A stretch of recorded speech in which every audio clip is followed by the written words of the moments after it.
안녕하세요. 잡학사전 진행의 이도화입니다. 오늘은 김수현 기다인 아나운서와 함께합니다. 안녕하세요. 안녕하세요. 누군가는 지금을 쉼없이 변하는 유동의 시대라고 말합니다. 하지만 그만큼 매일 새로운 정답이 만들어지는 시대이기도 하죠. 오늘 접한 작은 지식 하나가 내일의 커다란 기회가 되고 스쳐 지나갈 뻔한 상식 하나가 결정적인 순간에 무기가 되기도 합니다. 오늘도 여러분의 시야를 넓히고 내일의 선택을 더 확신 있게 만들어줄 이야기들로 가득 채워왔습니다. 시대를 읽는 안목과 성장을 향한 새로운 시작을 나누는 시간. 잡학사전 지금 시작합니다. 먼저 주요 뉴스 요약해드리는 잡뉴스 헤드라인 시간입니다. 첫 번째 소식입니다. 국민권익위원회는 최근 1년간 청년들의 민원이 월 평균 3만 7천 건으로 전년 대비 약 5% 늘었다고 밝혔습니다. 권익위가 2025년 7월부터 2026년 6월까지 국민신문고에 제기된 청년제기 민원 41만여 건을 분석한 결과 민원인은 남성 30에서 34세, 수도권 거주자가 다수였습니다. 남성은 병역 관련 민원이 가장 많았고 여성은 일자리, 육아 관련 민원 비중이 높았습니다. 병역 관련해선 군 경력증명서 발급이나 예비군 훈련 불편 문제를 제기하는 민원이 다수였고 일자리 분야에선 직업훈련 운영 개선, 임금체불 해결 및 퇴직금 지급 등 근로권 보호를 요구하는 민원이 많았습니다. 이에 권익위 위원장은 청년 민원은 단순한 불편사항이 아니라 우리 사회 청년들이 체감하는 어려움과 정책 수요를 보여주는 중요한 목소리라며 국민신문고를 통한 청년들의 다양한 의견을 관계부처에 전달하고 청년들이 체감할 수 있는 정책 개선으로 이어지도록 노력하겠다고 말했습니다. 두 번째 소식입니다. 중동전쟁 여파가 길어지면서 중소제조업의 생산과 고용이 함께 위축된 것으로 나타났습니다. 서비스업과 수출은 일부 호조를 보였지만 제조업 부진과 물가 상승, 대출 연체율 증가는 중소기업의 경기에 부담으로 작용하고 있습니다. 중소벤처기업연구원에 따르면 지난 5월 중소제조업 생산은 지난해 같은 달보다 3.7% 감소했습니다. 자동차와 석유 정제업종의 부진이 생산 감소에 영향을 준 것으로 분석됩니다. 조업일수 감소도 제조업 생산 위축에 영향을 미쳤습니다. 올해 5월 조업일수는 20.5일로 지난해 같은 달보다 줄며 제조 현장의 생산 활동이 둔화돼 지표도 약세를 보였습니다. 중소제조업 취업자는 지난해 같은 달보다 10만 8천 명, 중소건설업 취업자도 6만 6천 명 줄며 제조업과 건설업에서 고용 감소가 동시에 나타났습니다. 다만 전체 중소기업 취업자는 지난해 수준을 유지했습니다. 보건 사회복지 서비스업과 정보통신 취업자는 증가하며 전체 중소기업 취업자는 지난해 같은 달과 같은 수준을 기록했습니다.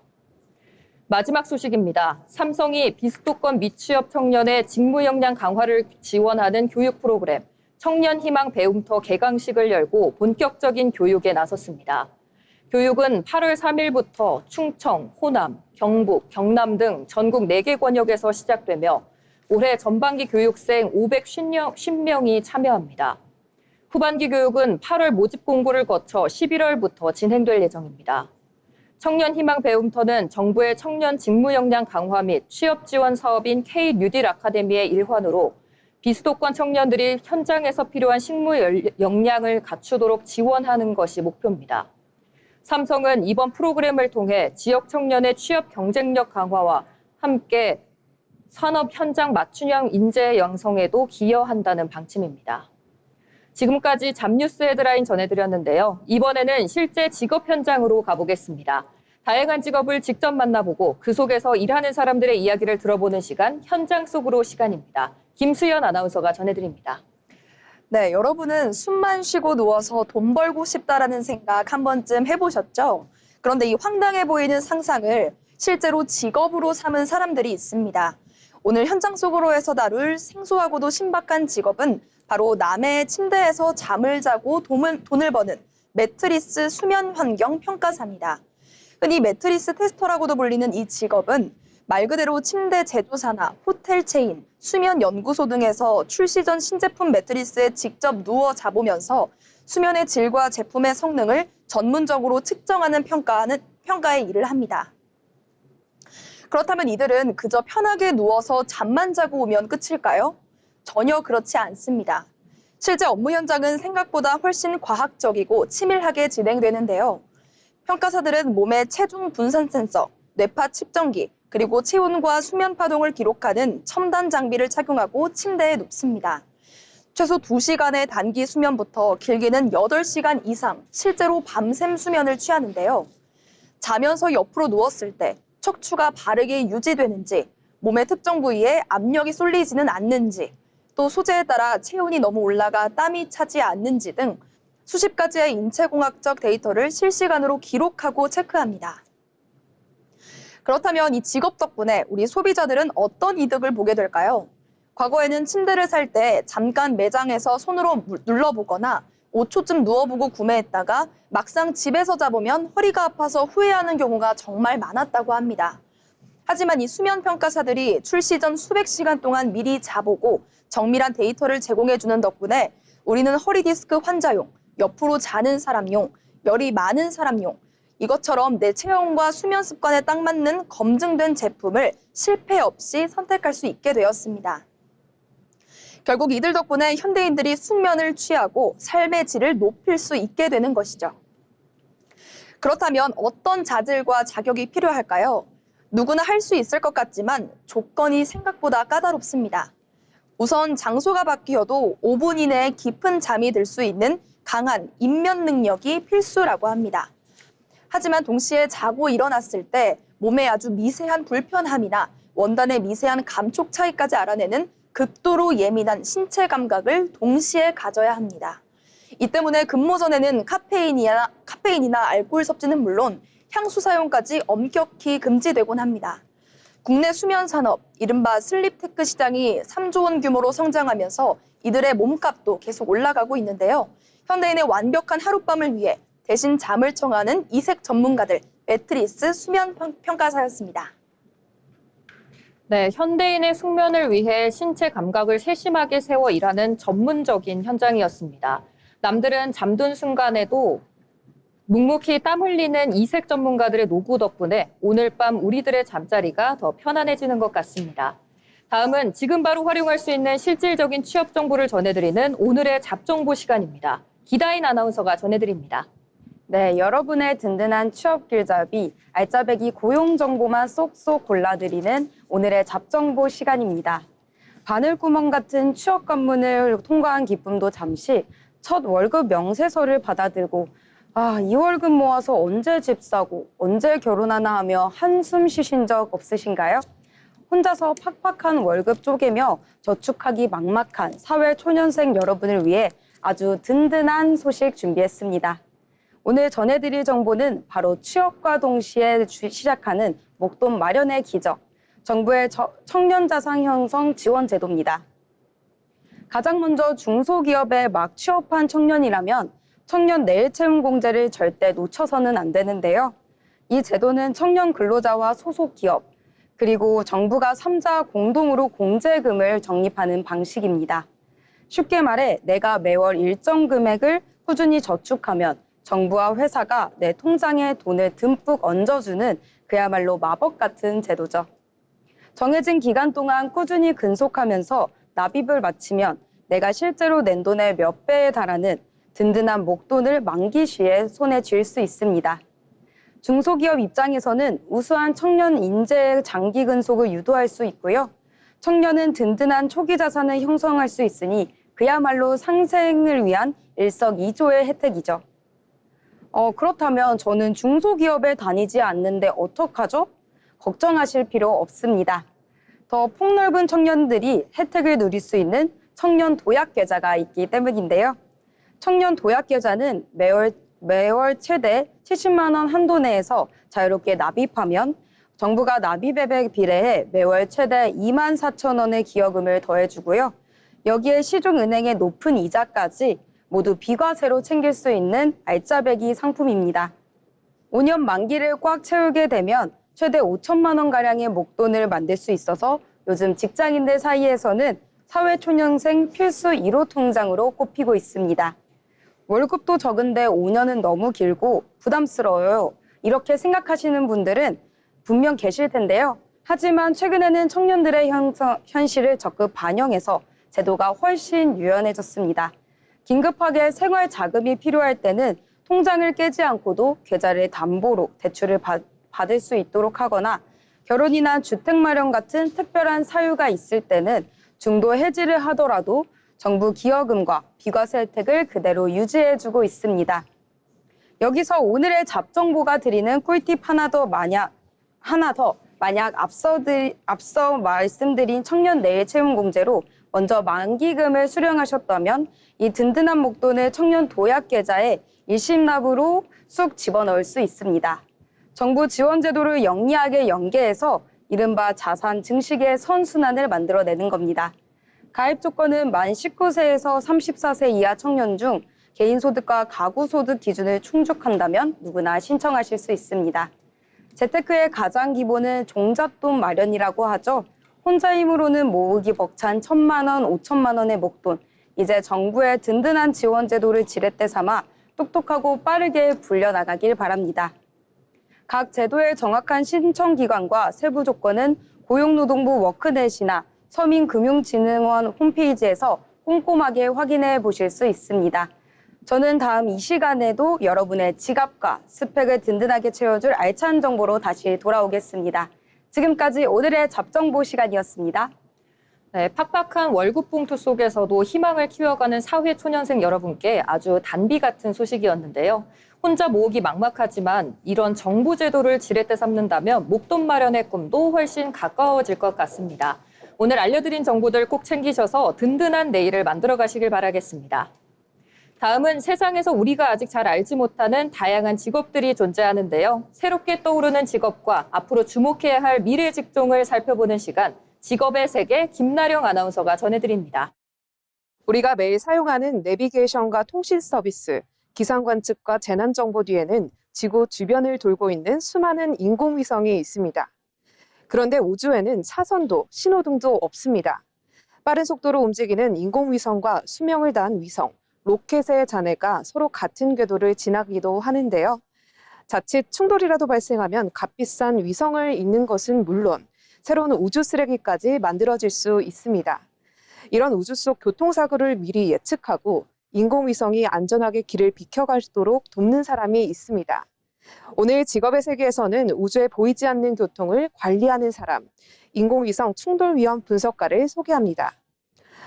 인공위성 충돌 위험 분석가는 운항 중인 위성과 주변의 물체를 궤도를 분석해 서로 가까워질 가능성을 있는지 확인합니다. 나사의 위성들도 하루 3차례 다른 우주 물체와의 접근 가능성을 점검받는데요. 분석가는 두 물체가 가장 가까워지는 시각과 거리, 궤도 정보의 오차 범위와 충돌 확률을 계산합니다. 위험도가 높다고 판단되면 위성 운영팀에게 궤도 변경을 제안합니다. 하지만 단순히 위성을 옆으로 움직이는 것은 아닙니다. 위치가 조금만 달라져도 위성이 맡고 있던 관측이나 또 통신 임무에 영향을 줄 수 있고 궤도를 변경할 때마다 한정된 연료를 사용해야 하기 때문입니다. 충돌을 피하면서도 임무에는 지장이 없는 가장 안전하고 효율적인 이동 경로를 찾아야 합니다. 충돌 경보가 발생했다고 해서 곧바로 위성을 움직이는 것은 아닙니다. 처음에는 위험해 보였던 상황도 새로운 관측 정보를 들어오면 실제 충돌 가능성이 매우 낮아지기도 합니다. 유럽 우주국의 한 지구 관측 위성은 1년 동안 수백 건의 접근 상황을 분석하지만 이 가운데 집중적으로 살펴봐야 할 상황은 약 10건 정도로 줄어들 수 있습니다. 최종적으로 실제 회피 기동이 필요한 경우는 일반적인 지구 관측 위성을 기준으로 연간 한두 차례 정도입니다. 따라서 분석가는 경보가 들어올 때마다 계속 갱신되는 데이터를 확인하며 기다릴지 움직일지를 판단해야 합니다. 너무 늦게 결정하면 충돌을 피하기는 어렵고 너무 빨리 움직이면 불필요하게 연료를 낭비할 수 있습니다. 숫자를 분석하는 능력뿐 아니라 정확한 순간에 결정을 내리는 판단력도 중요한 직업입니다. 이 일을 하기 위해서는 인공위성의 움직임을 이해하는 궤도 역학과 수학, 통계, 물리학에 대한 지식이 필요합니다.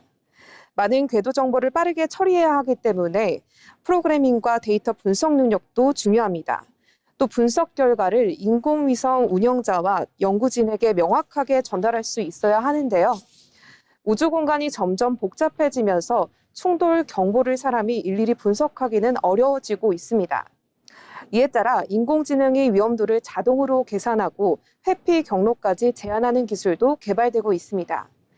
하지만 위성의 임무와 연료 상태, 다른 위성과의 관계까지 고려한 최종 결정에는 여전히 사람의 판단이 필요합니다. 우리가 지상에서 길을 안전하게 이용할 수 있도록 교통관제사가 흐름을 관리하듯 앞으로는 우주에서도 안전한 이동을 책임지는 전문가의 역할이 더욱 중요해질 것으로 보입니다. 보이지 않는 우주 속에서 위성과 위성 사이의 가장 안전한 길을 찾아내는 사람.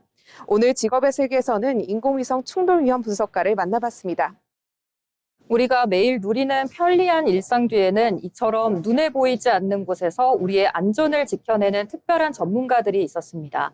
세상의 변화와 함께 끊임없이 새로워지는 직업의 다양성과 그 속에서 빛나는 전문성을 다시 한번 느끼게 됩니다. 이번 시간은 변화하는 사회 속에서 우리의 일하는 방식을 다시 들여다보는 잡토크 시간입니다. 혹시 두 분은 이번 주에 회식 일정 있으신가요? 다행히 이번 주는 없습니다. 요즘은 회식 날짜가 잡히면 일주일 전부터 마음의 준비를 해야 되거든요. 아, 그런가요? 저는 오히려 회식이 좀 줄어서 좀 아쉬운데요. 오랜만에 팀원들끼리 소주 한 잔 기울이면서 맛있는 것도 먹고 일 얘기 벗어나서 사담 나누는 게 나름 스트레스 해소법이었는데요. 네, 두 분의 반응만 봐도 확 갈리는 게 보입니다. 바로 이게 오늘 이야기할 주제인데요. 최근 직장인들 사이에서 가장 화두가 되고 있는 문화 중 하나가 바로 회식의 변화입니다. 과거처럼 퇴근 후 부장님 주도하에 2차, 3차까지 이어지는 저녁 회식은 빠르게 사라지고 있습니다. 대신 1시간 딱 깔끔하게 먹는 점심 회식이나 전시 공연을 보는 문화 회식이 늘어나고 있는데요. 심지어 일부 기업에서는 회식할 돈으로 차라리 개인당 자기개발비나 운동비를 지원해달라는 목소리도 커지고 있습니다. 여기서 오늘 잡토크 질문 한번 던져볼까 하는데요. 퇴근 후에 저녁 회식, 이제는 완전히 없어지고 자기개발비나 실질적인 복지로 대체해야 할까요? 아니면 그래도 조직의 저녁 회식은 필요할까요? 수연 아나운서는 어떻게 생각하시나요? 저는 저녁 회식 문화는 이제 완전히 버리고 실질적인 개인 복지나 자기개발비 지원으로 대체하는 게 맞다고 봅니다. 솔직히 가슴에 손을 얹고 생각해보면 퇴근 시간 이후는 엄연히 직장인의 개인의 삶의 영역이잖아요. 아무리 맛있는 음식을 사고 분위기가 좋아도 상사와 함께하는 저녁 자리는 직장인에게 연장 근무의 연장선으로 느껴질 수밖에 없다고 봅니다. 게다가 요즘은 헬스, 자기개발, 육아 등 퇴근 후 일상을 소중하게 여기는 분들이 정말 많거든요.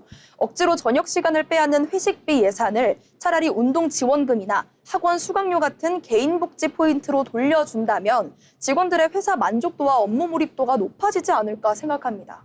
네, 수연 아나운서 말대로 개인의 삶이 중요하다는 점에 200% 공감합니다. 하지만 저녁 회식이 가지는 조직 내 긍정적인 기능을 너무 쉽게 간과해서는 안 된다고 생각합니다. 회사의 업무라는 게 결국 다 사람이 하는 일이고 서로 연결되어 있잖아요. 낮 시간에 업무적으로만 마주치면 딱딱한 사무적인 관계에 그치기 쉬운데 저녁에 긴장을 풀고 소소한 사담도 나누고 그동안 고생했던 이야기를 나누다 보면 서로를 이해하는 감정적 유대감이 생깁니다. 이런 유대감은 평소에는 티가 안 나겠지만 나중에 프로젝트에서 큰 위기가 터지거나 협업할 때 원활하게 문제를 푸는 엄청난 힘이 된다고 생각하는데요. 무조건 회식을 적으로만 몰아가는 건 조금 아쉽습니다. 네, 두 분 말씀이 다 일리가 있다고 느껴지는데요. 그럼 수연 아나운서는 개인의 삶의 질과 실질적인 복지 혜택을 중시하시는 거고, 다인 아나운서는 조직의 연대감과 원활한 소통의 밑거름으로서의 회식의 가치를 보시는 것 같습니다. 그럼 수연 아나운서, 다인 아나운서가 말씀하신 팀워크와 유대감 형성 부분은 어떻게 채울 수 있을까요? 그러니까 팀워크를 다지는 방법이 꼭 퇴근 후 술자리일 필요는 없다는 거죠. 요즘 똑똑한 회사들은 점심시간을 활용해서 1시간 반 동안 단체로 근사한 뷔페나 맛집을 가기도 하고요. 또 오후 업무 시간을 한두 시간 일찍 마무리하고 영화나 전시회를 보러 가는 문화회식을 한다고 합니다. 업무 시간 범위 내에서 충분히 유대감을 쌓을 수 있다는 뜻이기도 한데요. 게다가 저녁 회식은 술이 들어가다 보면 의도치 않게 말실수가 나오거나 갑질, 성희롱 같은 불미스러운 조직 문제로 이어지는 위험성도 있잖아요. 리스크를 줄이고 깔끔하게 낮 시간을 활용하거나 아예 개인 맞춤형 혜택으로 주는 그런 것이 훨씬 더 시대 흐름에 맞지 않을까 합니다. 네, 점심 회식이나 문화 회식도 굉장히 좋은 대안이지만 현실적인 한계가 분명히 존재합니다. 점심시간 1시간 남짓한 시간 동안 깊이 있는 대화를 나누기는 사실상 불가능하고요. 다들 오후 업무 복귀 생각에 시계를 보며 허겁지겁 밥만 먹기 일쑤거든요. 그리고 개인주의가 너무 심해져서 각자 자기계발비만 받고 개인 활동만 하다 보면 결국 조직은 파편화될 수 없습니다. 서로가 무슨 고민을 하는지 어떤 성향인지 모르는 상태에서 일을 하다 보면 작은 오해도 커지기 쉽죠. 억지로 강요하는 음주 문화는 당연히 없어져야겠지만 한 달에 한 번 혹은 분기에 한 번 정도는 다 같이 모여 응원하고 스트레스를 푸는 저녁 자리는 조직의 기초 체력에도 꼭 필요합니다. 네, 듣다 보니 이제 본질은 회식을 하느냐 마느냐가 아니라 직원들이 진심으로 즐겁고 편안하게 느낄 수 있는 소통 방식이 무엇인가인 것 같네요. 무조건적인 저녁 회식 강요도 문제지만 그렇다고 조직의 온기나 소통의 기회까지 완전히 차단해버리는 것도 정답은 아닐 테니까요. 오늘 잡토크에서는 시대의 변화에 맞춰 변하고 있는 직장 내 회식 문화에 대해 이야기 나눠봤습니다. 회식이 부담이 아닌 진짜 격려의 시간이 되기를 이제 기업의 구성원 모두가 서로의 시간을 성향을 배려하는 지혜가 필요한 때인 것 같습니다. 지금까지 잡토크였습니다.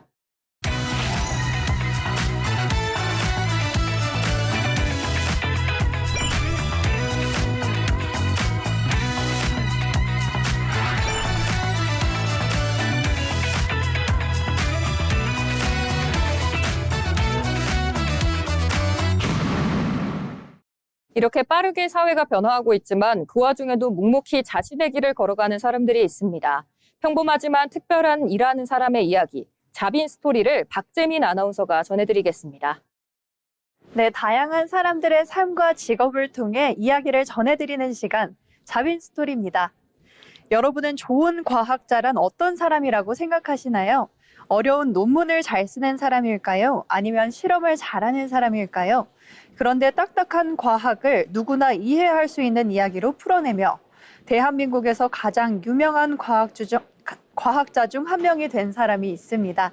그는 연구실 안에만 머물지 않았고 자신만의 방식으로 과학과 대중을 연결했는데요. 오늘 소개할 인물은 뇌과학과 대중 사이에 다리를 놓은 과학자, 바로 정재승입니다.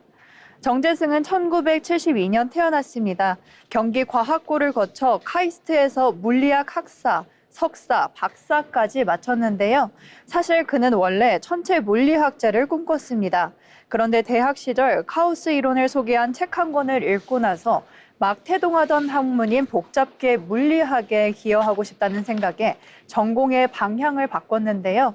그렇게 그는 복잡계 이론으로 알츠하이머 치매의 대뇌 모델링을 연구하며 박사 학위를 받게 됩니다.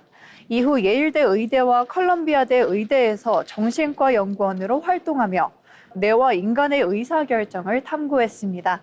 지금은 카이스트 뇌인질과학과 교수로 의사결정의 신경과학, 뇌기계 인터페이스 같은 분야를 연구하며 2009년 다보스 포럼에서 차세대 글로벌 리더로 선정되기도 했습니다. 하지만 정재승을 특별하게 만든 것은 화려한 연구 경력만이 아니었는데요. 그는 2010년 지방 소도시에는 과학자를 직접 만날 기회가 거의 없다는 사실에 안타까움을 느끼고 SNS에 강연 기부를 제안하는 글을 올렸습니다. 그렇게 시작된 것이 매년 10월 마지막 토요일, 전국의 작은 도서관을 찾아가는 재능 기부 과학 강연 행사 10월의 하늘입니다. 과학자들이 스스로 교통비를 부담하며 청소년들에게 과학의 경이로움을 직접 전하는 자리였습니다. 정재승은 이런 말을 남겼는데요. 과학이 무엇인지 느껴볼 기회조차 없는 이들에게 꿈꿀 수 있는 계기를 주는 것이 중요하다. 어려운 과학을 쉬운 언어로 옮기고 그 즐거움을 나누는 것이 그만의 연구 방식이자 삶의 방식이었습니다.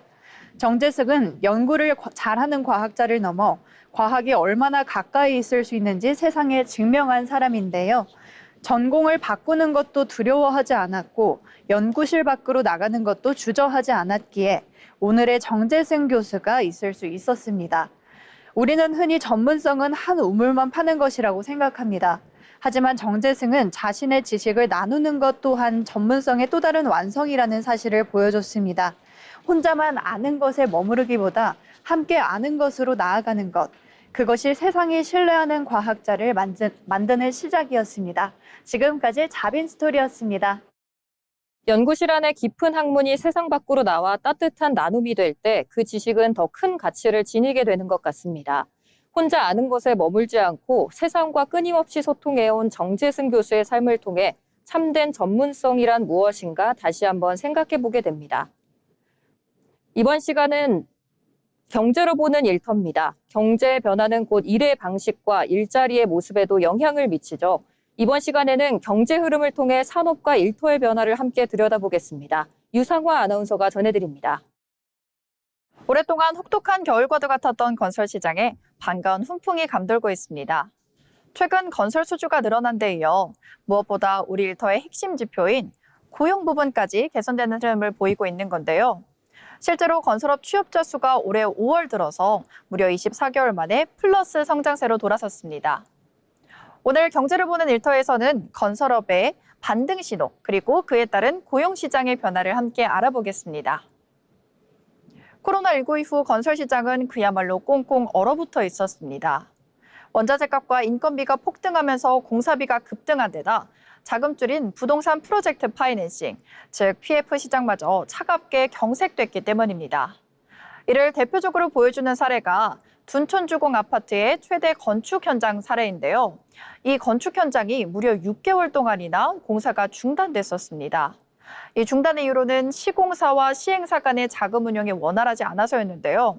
공정률이 50%가 넘는 상황에서 무려 6개월 동안이나 공사가 중단돼야 했습니다.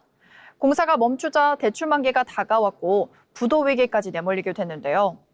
이처럼 공사 현장 곳곳이 멈춰서게 되면서 이는 곧 수많은 건설 노동자들의 일자리 감소로 직결됐습니다.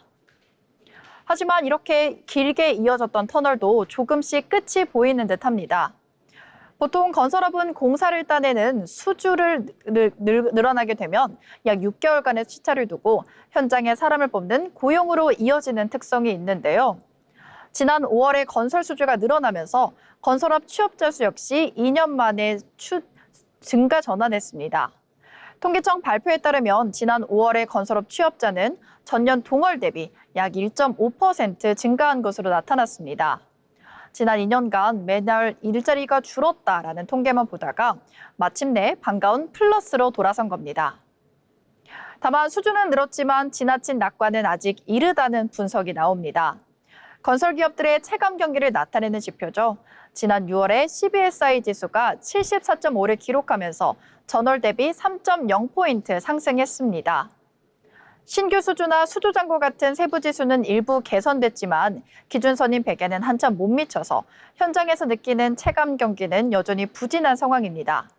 또한 올해 6월 기준으로 건설업 종사자 수가 전년 동월 대비 0.5%, 약 7천 명 증가하는 데 그쳤다는 것, 즉 그 증가폭이 그리 크지 않다는 것을 고려했을 때 이번 회복세를 조금 더 신중하게 지켜볼 필요가 있겠습니다.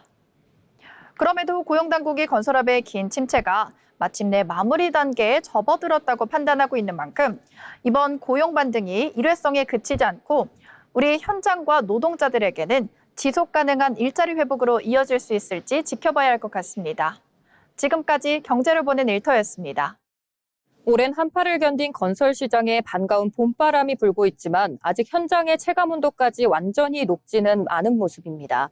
24개월 만에 켜진 고용의 푸른불이 일시적인 신호를 넘어 일터의 단단한 회복으로 이어지길 기대하겠습니다. 이번 시간은 데이터로 본 일터 잡이슈 시간입니다. 통계와 데이터를 통해 요즘 노동시장에서 나타나는 변화를 살펴보는 시간인데요. 첫 번째 이야기를 나눠볼 주제는 수현 아나운서가 준비해 주셨습니다. 네, 여러분들은 요즘 혹시 출근하면서 집에서 일할 때가 효율이 훨씬 좋았는데 하고 한숨 쉬어보신 적 있으실까요? 팬데믹 동안 퍼졌던 재택근무가 저물고 요즘 글로벌 대기업을 시작으로 리턴 투 오피스, 즉 사무실 강제 복귀령 바람이 거세게 불고 있다고 합니다. 최근 글로벌 HR 및 기업조사 데이터에 따르면요. 글로벌 기업의 무려 72%가 주 5일 사무실 출근으로 전격 전환했거나 전환을 추진 중이라고 합니다. 72%나요. 네. 거의 대부분의 회사가 다시 예전의 출퇴근 방식으로 돌아간 거네요. 솔직히 저도 지하철 콩나물시루를 타고 출근을 하다 보면 일하기도 전에 진이 다 빠지곤 하는데요. 다시 출근을 강제한다고 하면 마음속으로는 서운함부터 밀려올 것 같습니다. 네, 맞습니다. 기업 입장에서는 눈앞에 보여야 일하는 게 확인된다. 얼굴을 봐야 아이디어가 나온다. 이런 명분을 세우겠지만 이미 자율적인 근무 방식에 적응했던 직장인들 입장에서는 갑작스러운 통보처럼 느껴질 수밖에 없을 것 같아요. 네, 정확하십니다. 그래서 이 RTO 정책이 가져온 반작용 데이터가 더 충격적입니다. HR 연구기관의 최신 직장인 의향 조사에 따르면 사무실 출근을 강제할 경우 이직을 고려하겠다고 응답한 직장인이 무려 42%에 달했습니다. 10명 중 4명 이상이 출근 강제를 퇴사 사유로 꼽은 겁니다. 게다가 실제로 출근을 강제했더니 겉으로는 회사에 나오지만 마음은 이미 떠나 있는 일명 조용한 사직 비율이 1.5배나 증가했다는 데이터도 있다고 합니다. 억지로 출근을 시켜서 오히려 일 의욕이 떨어지고 영혼 없는 출근을 하게 되는 거군요. 네, 그렇죠. 내가 능동적으로 일터를 선택하지 못하고 통제받고 있다고 느낄 때 내가 느끼는 피로감과 반발 심리가 데이터로 증명된 셈입니다. 네, 사무실에 앉아는 있는데 멍하니 모니터만 보고 있는 셈인 건데요. 회사 입장에서는 관리하려고 출근시켰다가 오히려 직원들의 몰입도와 생산성을 깎아먹는 역효과를 낸 셈입니다. 그럼 수연 아나운서, 이제 무작정 다 출근해, 다 재택해 이렇게 이분법적으로 싸우는 거 말고 데이터가 말하는 진짜 스마트한 해결법 없을까요? 있습니다. 최근 데이터가 제시하는 최적의 타협점은요, 바로 하이브리드 유연화입니다. 무조건적인 주 5일 출근이 아니라 주 2이틀에서 3일 출근을 자율적으로 조합하는 하이브리드 근무제를 도입한 기업들의 데이터 분석 결과를 봤는데요. 놀랍게도 직업 업무 만족도는 38% 증가했고 핵심 인재의 퇴사율은 26%나 감소했다고 합니다. 일률적인 강제가 아니라 선택권을 주었을 때 최고의 몰입도가 나오는 셈이죠. 그렇다면 언제 꼭 나와라가 아니라 팀 미팅이나 협업이 필요할 때 나오는 날을 스스로 정해라 하고 자율성을 부여하는 거네요. 네, 그렇다면 무조건 이제 공간을 통제하려고 하는 것보다 직원을 신뢰하고 성과 중심으로 일할 수 있게 환경을 갖춰주는 게 훨씬 똑똑한 방법이네요. 네, 그렇습니다. 결국 중요한 것은 어디에서 일하느냐가 아니라 어떻게 신뢰하고 몰입하게 만드느냐입니다. 억지로 앉혀놓은 사무실 의자 위에서는 혁신이 나오긴 어렵습니다. 직원의 자율성을 존중하고 몰입을 돕는 유연함이 우리의 일터의 성과를 높이는 진짜 열쇠가 아닐까 싶은데요.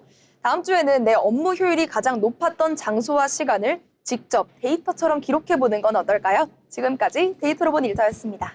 어디서 일하느냐보다 어떻게 몰입하느냐가 중요하다는 말씀 깊이 공감하게 됩니다. 그럼 다음은 다인 아나운서가 준비한 주제로 이야기 나눠보겠습니다. 네, 혹시 두 분은 회사 탕비실에서 간식을 슬쩍 주머니에 챙겨서 퇴근하신 적이 있으신가요? 최근 한 포털 사이트에서 아주 재밌는 설문조사를 했는데요. 직장인의 무려 42%가 탕비실 간식을 몰래 챙겨 퇴근한 적이 있다고 고백했습니다. 회사에서는 이런 분들을 일명 탕비실 루팡이라고 부른다고 하는데요. 10명 중 4명이나 그런다고요? 저는 절대 루팡이 아니라고 말씀드리고 싶지만 사실 오후 4시쯤 당 떨어질 때를 대비해서 믹스커피 몇 봉지 정도는 제 서랍에 소중하게 쟁여둔 적이 있는 것 같습니다. 혹시 이것도 루팡에 해당되는 걸까요? 서랍에 비상식약 쟁여두는 건 직장인의 생존율이죠. 42%라는 수치를 보니까 나만 그런 게 아니구나 싶어서 묘한 안도감도 듭니다. 그런데 다인 아나운서, 탕비실에서 주로 어떤 간식들이 가장 많이 챙김을 당하나요? 네. 제 데이터에 따르면 부동의 1위는 역시 믹스커피와 티백이 차지했습니다. 이어서 개별 포장된 비스킷류, 그리고 젤리나 사탕순이었는데요. 특히 물품을 관리하는 경영 지원팀 담당자들의 증언에 따르면 평범한 과자는 한 달을 가지만 어쩌다 큰맘 먹고 사다 놓은 수입 프리미엄 쿠키는 박스를 뜯자마자 5분 만에 사라지는 기적을 볼 수 있다고 합니다. 네, 맞습니다. 그 마의 오븐 타이밍을 놓치면 항상 빈 박스만 덩그러니 남아 있더라고요. 그래서 직장인들 사이에서는 탕비실과 가장 가까운 자리가 최고의 명당이라는 우스갯소리도 있습니다. 신상 과자 박스 뜯는 바스락 소리가 정말 기가 막히게 잘 들리거든요. 그런데 또 한편으로는 이 탕비실 루팡 현상이 마냥 웃어넘길 일만은 아니라는 생각도 듭니다.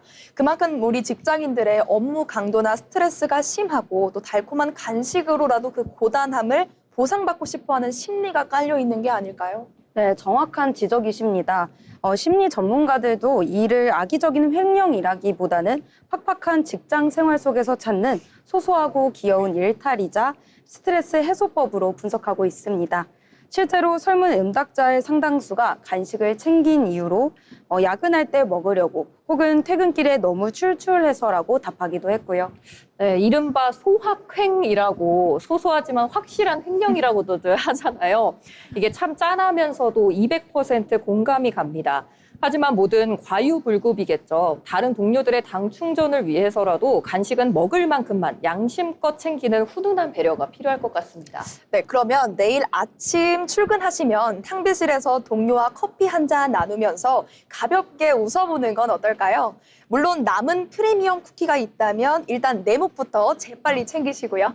네, 오늘 시청자 여러분의 서랍 속에는 어떤 비상 간식이 들어있었나요? 달콤한 간식과 함께 오늘 하루의 스트레스도 훌훌 털어버리면서 데이터로 본 일터 여기서 마칩니다. 네, 팍팍한 일상 속 소소한 웃음을 주는 탕비실 이야기였습니다. 남은 동료들을 배려하는 훈훈함에 맛있는 당 충전까지 더해져서 내일 일터는 조금 더 달콤해지기를 기대하겠습니다.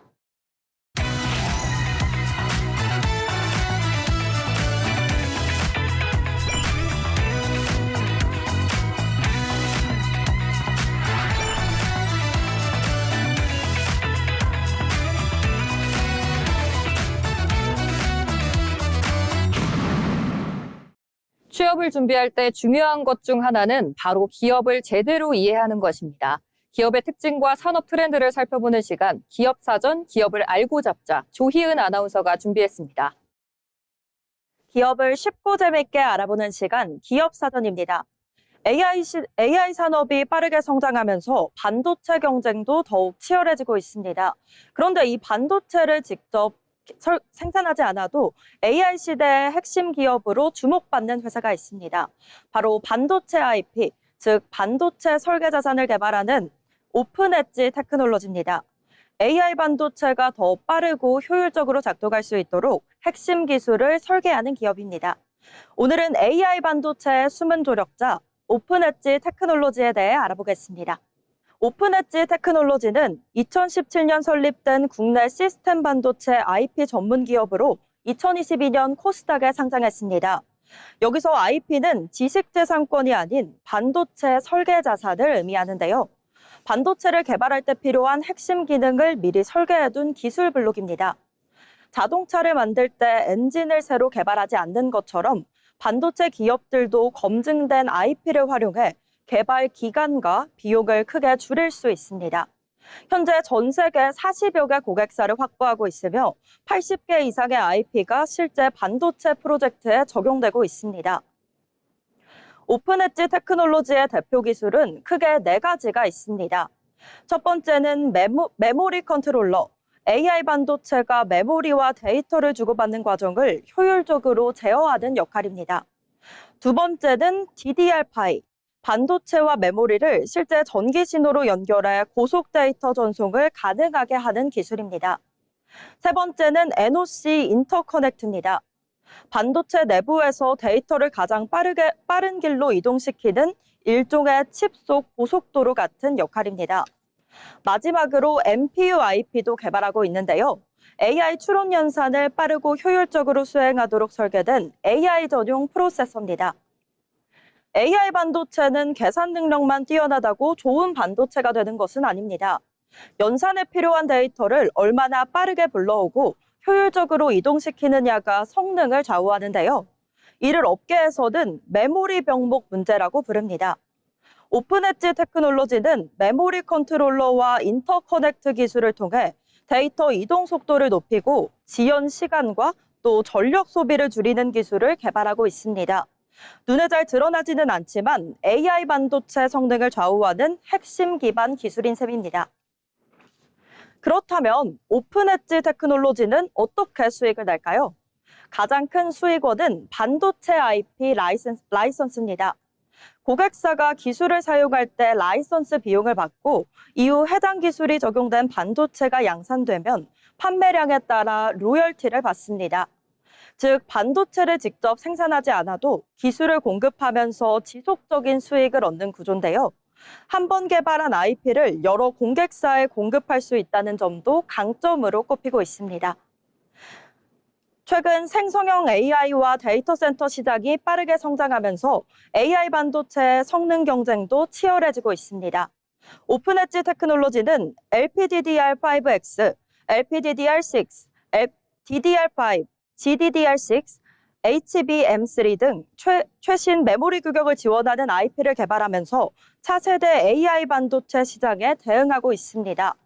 특히 AI 서버와 자율주행차, 로봇, 그리고 엣지 AI 기기 등 고성능 저전력 반도체 수요가 늘면서 메모리 IP의 중요성도 더욱 커지고 있습니다. 반도체를 직접 만들지는 않지만 AI 반도체가 더 빠르고 효율적으로 작동할 수 있도록 핵심 기술을 설계하는 기업. 오픈 엣지 테크놀로지는 메모리 컨트롤러와 인터커넥트, 그리고 EPU 등 다양한 IP 기술을 바탕으로 글로벌 반도체 시장을 공략하고 있습니다. AI 시대가 본격화될수록 반도체 설계 자산의 중요성도 더욱 커질 것으로 예상되고 있는데요. 보이지 않는 기술이 AI 경쟁력을 좌우하는 시대. 앞으로 오픈 엣지 테크놀로지가 글로벌 AI 반도체 생태계에서 어떤 역할을 확대해 나갈지 귀추가 주목됩니다. 지금까지 기업사전이었습니다. 화려한 겉모습보다 눈에 보이지 않는 튼튼한 기본기가 AI 시대를 이끄는 진짜 원동력이라는 점을 보여줍니다. 반도체의 설계도를 그리는 국내 기업의 차별화된 기술력이 글로벌 AI 생태계에서 얼마나 더 크게 빛을 발할지 기대하겠습니다.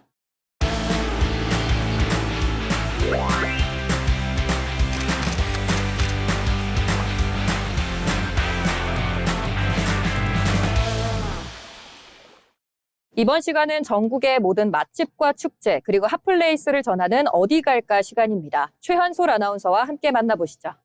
전국의 축제, 맛집, 전시 소식을 전해드리는 어디 갈까 시간입니다. 여름이면 시원한 바다를 찾아 떠나는 분들 많으시죠? 하지만 멀리 해수욕장까지 가지 않아도 도심 속에서 바다의 낭만을 만끽할 수 있는 특별한 축제가 있습니다. 고운 모래사장과 시원한 물놀이, 화려한 공연까지 한자리에서 즐길 수 있는 곳인데요. 오늘은 가족과 친구, 연인 모두가 함께 즐길 수 있는 여름축제, 송도 해변축제를 소개해드리겠습니다. 송도 해변축제는 한여름 도심 속에서 해변의 즐거움을 그대로 느낄 수 있도록 마련된 체험형 축제입니다. 과거 많은 사람들의 사랑을 받았던 송도 유원지의 추억을 현대적인 축제 콘텐츠와 접목해 세대가 함께 즐길 수 있는 여름 축제로 자리 잡고 있는데요. 아이들에게는 새로운 놀이터가 되고 어른들에게는 어린 시절의 추억을 떠올릴 수 있는 특별한 시간이 되어줍니다. 축제의 가장 큰 매력은 다양한 물놀이 시설입니다. 행사장에는 워터슬라이드와 워터터널 등 테마별 물놀이장이 조성돼 무더위를 시원하게 날려줍니다. 바로 옆에는 인공 백사장도 마련돼 있습니다. 부드러운 모래 위에서 모래성을 쌓거나 모래놀이를 즐길 수 있어 어린 자녀를 둔 가족들에게 특히 인기인데요. 도심 한가운데서 해변의 감성을 그대로 느낄 수 있다는 점도 송도 해변축제만의 매력입니다. 아이뿐 아니라 어른들을 위한 즐길거리도 풍성합니다. 한때 송도 유원지를 대표했던 바이킹과 회전목마 등 추억의 놀이기구를 다시 만나볼 수 있는 체험존이 마련돼 있어 세대가 함께 추억을 만들어갈 수 있습니다. 축제의 열기는 공연과 이벤트를 통해 더욱 뜨거워집니다. 개막식과 폐막식 공연은 물론 축제 기간 내내 버스킹 공연이 이어지고 밤 하늘을 수놓는 불꽃놀이도 준비되어 있는데요. 낮에는 물놀이를 즐기고 해가 지면 음악과 함께 여름밤의 낭만을 만끽할 수 있습니다. 여기에 버블폰 파티와 물총대전 같은 참여형 이벤트도 빼놓을 수 없습니다. 하얀 거품이 행사장을 가득 메우는 버블폼 파티에서는 축제의 열기를 만끽할 수 있고, 물총대전에서는 무더위마저 잊게 만드는 시원한 한판 승부가 펼쳐집니다. 신나게 놀았다면 잠시 쉬어갈 공간도 마련되어 있습니다. 다양한 먹거리를 즐길 수 있는 푸드존과 돗자리를 펴고 여유를 즐길 수 있는 캠프닉존, 그리고 무더위를 식혀주는 쿨존까지 운영돼 하루 종일 머물러도 편안하게 축제를 즐길 수 있습니다. 그럼 방문 계획 세우시는 분들을 위해 축제 정보 전해드리겠습니다. 제7회 송도 해변축제는 8월 8일부터 8월 15일까지 8일간 인천 송도 달빛공원 일원에서 열립니다. 행사장에서는 워터슬라이드와 워터터널 등 물놀이 시설을 비롯해 다양한 프로그램이 운영될 예정입니다. 세부 일정과 프로그램 운영 시간은 연수 문화재단 공식 홈페이지를 통해 확인하시면 더욱 편리하게 축제를 즐기실 수 있습니다. 멀리 떠나지 않아도 여름은 충분히 특별해질 수 있습니다. 시원한 물놀이와 웃음이 가득한 축제, 그리고 가족과 함께하는 소중한 추억까지 이번 여름에는 송도에서만 만날 수 있는 특별한 해변으로 떠나보시는 건 어떨까요? 지금까지 어디 갈까 전해드렸습니다. 마지막으로 알아두면 도움이 되는 생활 정보를 전해드리는 알쓸정 시간입니다. 조희은 아나운서가 전해드립니다. 알아두면 쓸데있는 정보, 알쓸정 시간입니다. 이제 여름 휴가철인데 다들 휴가지는 정하셨나요? 우리가 이제 비행기를 예매할 때 월요일에 알아본 가격과 화요일에 알아본 가격이 상이한 경우가 많습니다. 그리고 또 몇 시간 차이 안 나는데 수십만 원까지 가격 차이가 나는 경우도 있습니다. 또 항공권은 화요일에 가장 싸다라는 말 한 번쯤 들어보셨을 텐데요. 과연 정말로 화요일에 예약하면 더 저렴한 걸까요?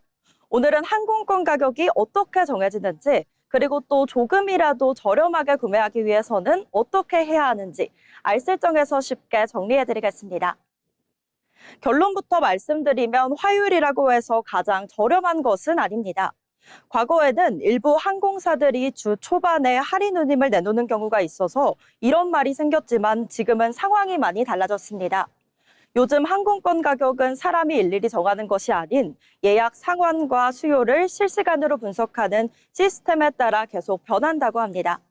예약이 빠르게 늘어나거나 남은 좌석이 적어질수록 가격은 오르고, 또 반대로 예약이 저조하면 빈 좌석을 채우기 위해서 가격을 낮추기도 하는데요. 그래서 같은 비행기를 타더라도 예약 시점에 따라 가격이 달라질 수 있습니다. 이처럼 수요에 따라 가격을 실시간으로 조정하는 방식을 다이내믹 프라이싱, 즉 탄력 가격제라고 합니다. 항공권 가격은 수요와 공급뿐만 아니라 성수기와 비수기, 그리고 예약 시점, 환율, 유료 할증료 등 다양한 요소를 종합해 결정되는데요. 사실 이런 가격 정책 방식은 항공권에서만 적용되는 것은 아닙니다. 호텔 예약은 물론이고 콘서트 티켓이나 스포츠 경기 입장권, 또 택시 호출 서비스, 마지막으로 배달 플랫폼까지 우리 생활 곳곳에서 적용되고 있습니다. 그렇다면 항공권을 조금이라도 저렴하게 구매하기 위해서는 어떻게 해야 할까요? 먼저 국제선은 일반적으로 2, 3개월 전에 예약하는 것이 유리합니다. 또 출발 날짜를 하루 정도 앞뒤로 바꿔 비교해보면 가격 차이가 나는 경우가 많습니다. 가격 변동을 알려주는 알림 서비스를 활용하거나 왕복 대신 편도 항공권을 각각 비교해보는 것도 좋은 방법인데요. 여기에 수화물 포함 여부까지 함께 확인하면 예상보다 더 합리적인 가격의 항공권을 구매할 수 있습니다. 마지막으로 많이들 궁금해하는 이야기가 있습니다. 같은 항공권을 여러 번 검색하면 가격이 오른다. 또 시크릿 모드로 검색하면 더 싸게 살 수 있다는 말. 저도 항상 궁금해했던 화두인데요. 하지만 현재까지는 검색 기록이나 쿠키 때문에 가격이 오른다는 명확한 근거는 없습니다. 가격이 오른 것처럼 보이는 이유는 검색하는 사이 예약이 늘어나거나 좌석이 판매되면서 실시간으로 가격이 변했기 때문일 가능성이 더 큽니다. 결국 중요한 것은 화요일이라는 요일이 아닌 예약 시점의 공급과 수요입니다. 이번 휴가를 계획하신다면 화요일만 기다리기보다는 여러 날짜를 비교하고 가격 변동을 계속 확인하는 습관을 가져보는 건 어떨까요? 지금까지 알아두면 쓸데있는 정보 알쓸정이었습니다. 어느덧 방송 마칠 시간이 다가왔는데요. 매일 새로운 가능성이 열리는 시대라지만 일주일을 달려온 끝자락에서는 잠시 숨을 고르는 시간도 필요한 법이죠. 이번 주 전해드린 유용한 정보들이 여러분의 내일을 기분 좋은 기회로 남기를 바라며 주말 동안 근심 내려놓고 따뜻한 시간 보내셨으면 좋겠습니다. 세상을 보는 깊이 있는 안목을 담아 다음 주에도 알차게 채워오겠습니다. 시청해주신 여러분 고맙습니다.